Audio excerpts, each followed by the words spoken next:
Swayam Prabha. Digital India. Educated India.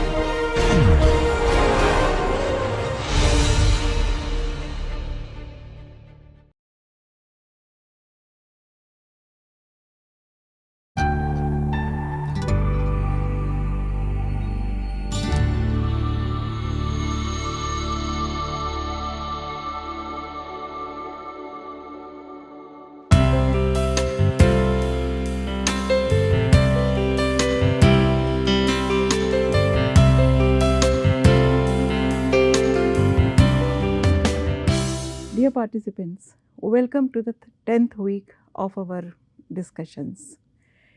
In this current module, we would be discussing certain aspects related with television programs and films. In the previous module, we have discussed what are the major codes in the structuring of TV programs and also how we can understand the audience responses to them. Today, we would discuss the social effects of TV programs and TV images. We would later on develop this discussion to look at the economic aspects of these productions and their dependence on literature. The images of TV are a response to the contemporary society, and in a way they are also subject to different forces. Their shapes and their formats and their choices are governed by socio-political factors, the religious organizations as well as labor organizations, etc. And therefore, they also move ahead to accommodate the newer changes in the social forces, and at the same time they also keep on making various allowance to contemporary socio-political climate. And that is why we find that even in literary adaptations, at a particular time, there would be certain understandings of contemporary ways of looking at a piece of literature which was written much earlier. During the late 1960s and 70s, the TV programs started to incorporate images of women which were progressive. They also incorporated colored people and made them significant stakeholders in all their programs from the point of view of the viewership. And despite the prevailing culture of sexism and racism, we find that the TV programs were trying to obtain a balance. There were also pressures from conservative groups to censor sexual and violent content to preserve the traditional value systems of family and religion. So we find that the social significance of TV programs can be gauged from this brief discussion, which tells us that TV programs are a reflection of contemporary social forces, and at the same time they are able to accommodate various changes from time to time. TV programs therefore also reflect the inherent contradictions within a given society. There may of course be a lag between the actual experiences which a society is going through and its representation through the entertainment programs of the TV. At the same time, we find that certain dilutions may also occur. For example, TV programs may portray changes after dissipation of unrest and turmoil. They may also project a stereotyped version of a situation, and there may be a lack of understanding of complex and nuanced narratives, particularly of minorities, and it has continued to be a major issue worldwide. At the same time, we find that in most of the cases, when political and social changes and movements are being portrayed, the radical elements are minimized to a certain extent. There are also suggestions or attempts to assimilate and co-opt new values and attitudes within the status quo, but the radical changes are by and large avoided in the majority of the TV programs. Due to the massive heterogeneity of the TV programs, we find that as a medium, television has been able to record changes from time to time taking place within a society. The contradictions which exist between the actual individual experiences and the ones which are being portrayed in the television medium, owing to the differences between the encoding by the TV and the decoding by the audience, may also render television as a vehicle of culture, homogeneity, and social control much less powerful than many people claim it to be. So, this idea suggests that the impact of television may be much less than people often presume it to be. At the same time, we find that the medium of television is often attacked by conservatives and neoconservatives. The profit motives are normally at odds with the traditional ideology, and therefore there are several complaints about the ill effect of television on traditional virtues and values. Neoconservatives also argue that television has eroded respect for authority by exposing political scandals, business corruptions, and failures, while fostering distrust, cynicism, and disrespect for the system. Media have also stretched the adversarial function to its limit, thus eroding the power of the state to govern properly.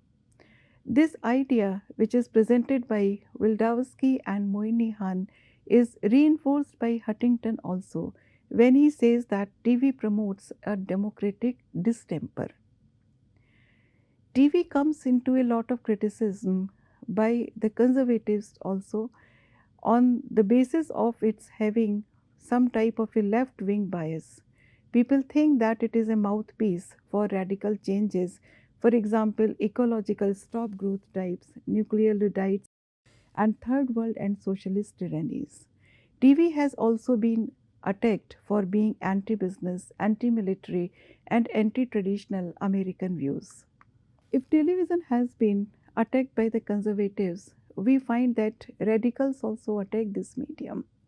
In their opinion, it is a tool to maintain the hegemony, and they often criticized this particular medium for promoting capitalist values and an advanced nature of consumerism. The conflicts between the radicals and conservatives indicate that the nature of social effects of television is at best incongruous. A television may produce different effects on different audiences. As we have already seen in previous discussions, it may have different impact on audience depending on their educational level, political biases, and the level of exposure. It may also happen that on the same individual, a TV program may have contradictory effects. But still, we can say that normally the TV programs reinforce pre existing values, ideas, and notions, as audience normally prefer to watch what appeals to them and what supports their ideology towards their own understanding of the world. A major aspect of television criticism is related with its universal appeal. Because of its universal appeal, we find that TV plays a major role in shaping our behavior, attitudes, personal preferences, and value system. But still, it would be a folly to consider it as being a monolithic tool of the ruling classes. Being a social medium, ultimately, it reflects conflicts and contradictions which exist within the society as well as within different classes and sections of the society. It would be pertinent to quote Elzinsberg here, who says that the degree to which the power struggles within the ruling class are extroverted by Western television is without precedent in history. And he further says that all current theories of manipulation only serve to obscure this particular fact.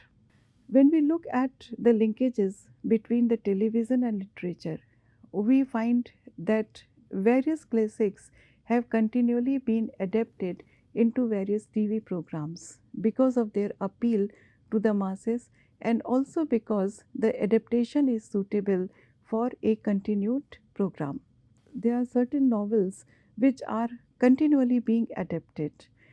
Louis Carroll's Alice in Wonderland is an interesting example of that.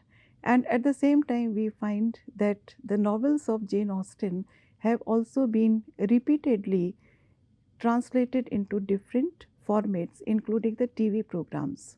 I would particularly refer to Pride and Prejudice, which has been adapted into a TV program in 1958, in 1967, in 1980, and later on in 1995. At the same time, we find that the novels of Dickens have also been repeatedly adapted to TV program, and they have been very popular. Arthur Conan Doyle's work, particularly Sherlock Holmes, has also been adapted several times. The adaptations of Sherlock Holmes started in 1951, and later on there were fresh attempts in 1954, in 1965, 67, 68, 84, and very recently in 2013. In all these contemporary adaptations, we find that there are minor and sometimes even major changes in the way a particular accident is explained, in the way a character development also takes place. Recently, we find that there has been an introduction of non white major characters in the story of Sherlock Holmes. Similarly, we find that Charlotte Bronte's Jane Eyre, Thackeray's Vanity Fair, and Lawrence's Lady Chatterley's Lover have been very popular for adaptation. In addition to these classical works, we find that more contemporary work has also become popular as far as their TV adaptations are concerned. Michael Dobbs' House of Cards, Richard Morgan's Altered Carbon, an adaptation based on Neil Gaiman's works are very popular example. One of the most interesting example is based on G.R.R. Martin's book series, A Song of Ice and Fire, in a very popular TV program, Game of Thrones. Sometimes we find that the books which have been taken for adaptation are not even completed by the authors, but still, because of the pressures of TV adaptations, the writers are pushed into completing the work following a certain direction. If we look at the 1995 Pride and Prejudice adaptation produced by BBC, we find that it showcases how an old literary classical work can be adapted to incorporate recent critical changes and expectations of the audience. The 1995 adaptation is universally praised by both critics and audience. It was adapted by Andrew Davies and directed by Simon Langton. Though more or less it remains faithful to the source material, but still it is able to create a fresh, lively story about real people. And we find that unlike Jane Austen, the emphasis in this adaptation is on money as well as on the sexuality as expressed by different characters in the novel. Some dialogues are also added to illuminate the background. However, most of Austen's original dialogues from the novel are retained. The focus has also shifted from Elizabeth only to the dynamics which exist between Elizabeth and Darcy. There is a greater narrative primacy to Darcy's role in helping the Bennet family in managing a major scandal after Lydia elopes with Wickham, and his role in the resolution of the novel's climax is also portrayed in much detail. Certain backstage scenes are also incorporated to provide a certain authenticity to characters. For example, the scenes which portray the dressing up of the women characters to advertise themselves in the marriage market are incorporated to appease the expectations of the current audience. At the same time, we find that some more additions are given, particularly the scenes where men pursue their own pleasures. It is a major shift from Austen's novel, where the focus is only on women and their own activities within the household or outside it. At the same time, we find that the incorporation of letter reading in a big way is also incorporated. We find that there is a use of flashback, voiceover, and characters are reading the letters which they have written to others as well as the letters which have been written to them. A particular interesting example of the contemporaneity of this adaptation is the lake scene, which showcases the sexuality from a male's point of view as well as the desire and sexuality from the point of view of a woman. In Colin Firth's Darcy, we find that this character Darcy emerges from a lake, which is a complete invention on the part of this particular adaptation. So, Darcy emerges in a dripping wet shirt, and it makes a canonical classical text look more contemporary for its audience. This particular incorporation of this scene started a new wave of adaptations of period drama, and it is also responsible for making Austen's text extremely popular.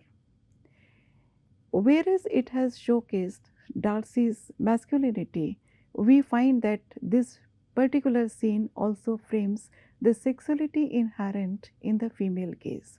So, radically, this adaptation has departed in embracing emotions in a modern reinterpretation of the story. It has also depicted Darcy's inability to express his turmoil, and towards the end, he ardently expresses his love for Elizabeth. So we find that the characters of Darcy and Elizabeth have been slightly presented in a different light, which is more suitable to the contemporary demands. And at the same time, certain characters are also comically exaggerated, particularly the characters of Mrs. Bennet, Miss Bingley, and Mr. Collins. The adaptation has expanded on Austen's metaphorical and symbolic use of landscapes and nature. Elizabeth's visit to Pemberley is particularly important from the perspective of this adaptation, where she realizes her love for Darcy for the first time. The significance of nature and environment is also given a more contemporary adaptation. Elizabeth's feistiness and rebelliousness is portrayed through her proximity to nature, which brings this adaptation closer to an eco-critical understanding from the contemporary point of view. This particular adaptation is also important for the recreation of Victorian fashion sense. The costumes have been very well researched, and this research lends authenticity to this idea of the period drama. But at the same time, they also provide class based distinctions to the characters. The Bingley sisters wear costumes which are very elaborate, which are made in expensive material, and at the same time, their hairdo also suggests their rich social life. Another adaptation which is worth mentioning at this point is the adaptation of War and Peace, a historical period drama based on Leo Tolstoy's famous novel. It is a six-part adaptation by Andrew Davies, which is directed by Tom Harper. This adaptation expresses the quintessential storyline of Tolstoy's sprawling epic story in a condensed version. Because of the condensation, we find that the in-depth character analysis is absent, but still we find that it retains the psychological insight, emotional richness, and to a certain extent some complexity of the novel also. Critically, it has been acclaimed for being one of the finest costume dramas of the decade.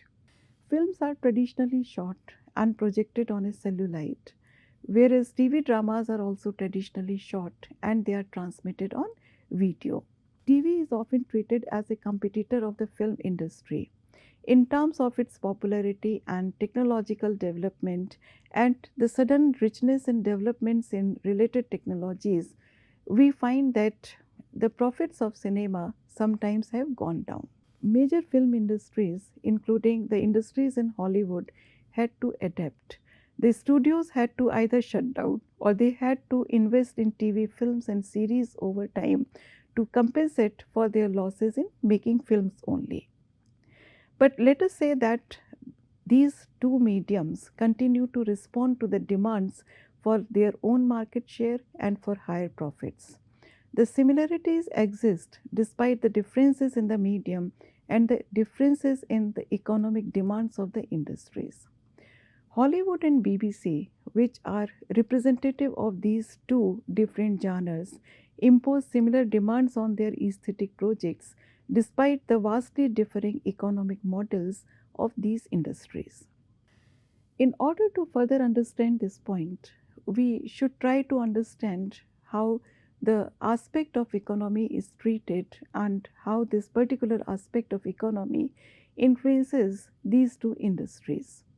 The film industry and the television industry is characterized by the demands of the marketplace. In the film industry, we find that the box office gross earnings determine the revenue of producers, and further deduction of marketing cost and percentage for the render from gross rentals. In television industry, we find that there was a time, particularly in UK, when BBC had a monopoly. During the 1950s, the rival networks, which was financed basically by different advertisers, was set up.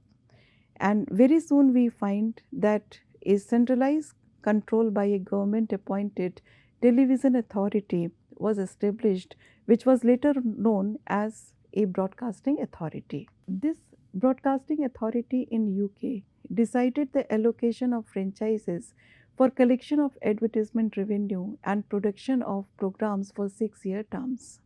It is also responsible for censorship of program broadcast on networks. On the other hand, we find that in the USA, the TV industry is more market oriented. It is more dependent on economy in providing audiences for advertisers, and advertisers are the markets of the TV industry. Even though we find that almost a similar phenomena exists in Britain, but in Britain it is relatively more controlled. In the USA, the annual license fees from viewers is used for providing network channels as well as choice of programs. So the degrees of involvement by national authorities differ in US and in UK. The economy of film and television industries can be understood by defining it into three different phases of development. In the first phase, sales of the products was important from an economic perspective, and films and programs which were produced in monopoly or in quasi monopoly markets. And there was a significant independence and aesthetic freedom for producers as well as for filmmakers. In the second phase of film and television economy, we find that a classical style and format was developed for films as well as for programs. This second phase is characterized by a development of oligopoly. Oligopoly is a state of limited competition, a state in which a market is shared by a small number of producers or sellers. Oligopolies can also result from various types of collusions and combinations which aim at reducing competition and which also simultaneously result in higher prices. Oligopolies are also price setters and they maximize the profit, benefiting from their interdependence and consequential perfect knowledge of various economic factors, which it is not possible for other individuals to possess. In the third phase, we find that the oligopoly is pressurized by external economic and political influences, and these outside and external influences had resulted from the demands to open up markets for new kind of products. So we find that in this third phase, oligopoly diversified itself by expanding into newer markets internationally or through means of investing in other media. It has led to modifications of products, a narrowing of product range also. So far, international film industry and British television have followed complementary product strategies, but the changing economic realities can easily turn them into direct rivals very soon. The internationalization of film and TV industries has also had certain impacts and consequences on national level industries. Hollywood's efforts to lessen resistance to its own sale in those countries which were developing their own industries is a pointer in this direction. However, we find that at the heart of internationalizing art The question was always of revenue. And we find that because of this, the policies within Hollywood have also changed from time to time. In the 1930s, the majority of foreign artists and technicians in Hollywood came from Britain and Germany, countries which were struggling to build their respective industries. Movie majors started to employ artists and technicians from all over the world, and they also started to finance films at home in their countries as well as abroad if the scope for earning profits was there for them. On the other hand, we find that unlike the film industry, television has been able to more or less resist internationalism, and it has relied more on indigenous artists for its programs. Even though we find that the viewership is sold to other countries and continents, but the preparation and the finalization of the program normally does not incorporate international efforts. It also has certain impact on the subject matter. Though we have to admit that the parallels between film and television programs exist as far as the subject matter is concerned. But still, we have to understand that the motion picture industry emphasizes the need to produce films which are amenable to both domestic as well as international audience. So, the depiction of family life and sports in pictures needs revisions according to the market. And on the other hand, we find that in the television, the market is mainly local. It may later on may gain popularity in international market also, but the immediate demand consideration is linked with local or national issues only. It also has had a certain impact on British television particularly. In British television, we find that there has been a spurt in the production of family type program series which portray images of British history and culture in a way which would have a certain appeal to the foreign audience, especially in America. These type of series are normally set in fictional past, and they are centered on royalty or aristocracy or confidence of aristocracy, and at the same time we find that there would be a portrayal of those women who have somehow influenced British politics or have had a major role to play in British social developments. The romantic fiction is also set in the past, and therefore we find that the adaptation of literary pieces like Wuthering Heights and Rebecca is considered to be highly profitable.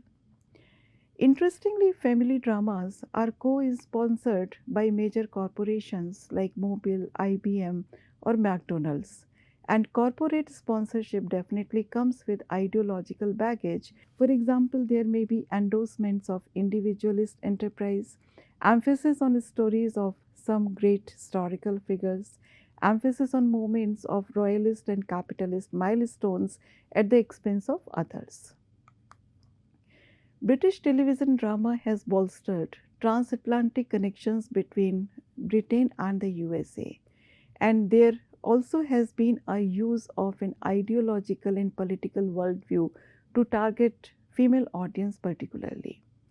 The British television has developed various series which emphasize the great and glorious achievements of their great past, the colonial past, and they work very hard to maintain the status quo. They also present a human portrait of authoritarian institutions and do not challenge or seriously question the legitimacy of authoritarian institutions. The struggles of class, capital, and labor are either cursorily dealt with or sometimes they are even ignored. Linguistic and political connections between Britain and United States have also prevented film and TV industries to unite in the name of national culture. The symbiotic relationship of Hollywood's mass culture and British television's high culture continues to be sponsored by corporations. BBC has diversified into satellite broadcasting, video cassettes, and cable, and particularly the US cable market is aided by BBC enterprises. In cultural terms, it leads to an increasing homogeneity of cultural products across market and different available media. However, the aim for both these industries is to generate as much profit as they can. Revenue generation for pictures is done by adopting different methods. One of the methods may be screening pictures in different countries, showing it to different kinds of media for a number of years, or exploiting lucrative markets like cinema and video markets. And later, markets such as network TV can also be roped in. For big budget pictures, additional revenue can be generated through sales of license to produce franchisee products like toys, merchandise, t shirts, cups, and mugs, etc. If we look at certain approaches to film and television by critical authorities, we find that by and large there is a unanimity in suggesting that motion pictures and television shape our minds, beliefs, attitudes, behaviors, and ideologies. Certain American critical studies can be pointed out which target practices of TV news programs and documentaries, which look at the impact of these shows, programs, and movies on students and young children. They also look at the popularity of historical docudramas, which have spurred criticism of the methods of educators. Despite these, we find that the scholars of film and television have encountered hostility from traditionalists in the academia. Defense of the word, that is, the literature, should expand the notion of literacy to include development of competence in both verbal and visual languages. There is a need for reading as well as studying the audiovisual forms of mass media. The study of film and television also require an interdisciplinary skill. Audiovisual narratives can be seen as metaphors and symbols as they reflect and constitute consciousness in a modern and in a postmodern society. And therefore, interrelationships which exist between and among aesthetic, intellectual, and institutional forces have to be looked at and scrutinized very carefully. Films are also a historical and cultural document. More than a record of visual reality, we find that they are also able to capture and tap into feelings and attitudes of certain times in which they are made. In a very interesting book, We Are in the Money, Depression America and its Films, published in 1971, Andrew Bergman has written that the classical films of the Depression era taught about the American dream, the magnanimity of the government, the role of the individual, lessons which placated the frustrations of citizens during times of unrest, turmoil, and difficulty. Critics have looked at the contribution of film in representing and showcasing the contemporary worldview. In comparison to films, we find that the power and role of television documentaries remains to be a matter of concern.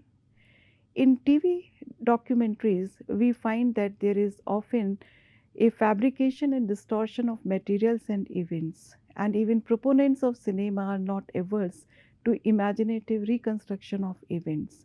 So, there is a need for critical review and assessment of most of the television documentaries. At the same time, we have to understand and admit the fact that institutional factors determine what ultimately reaches the public in the shape of news as well as in the shape of entertainment program.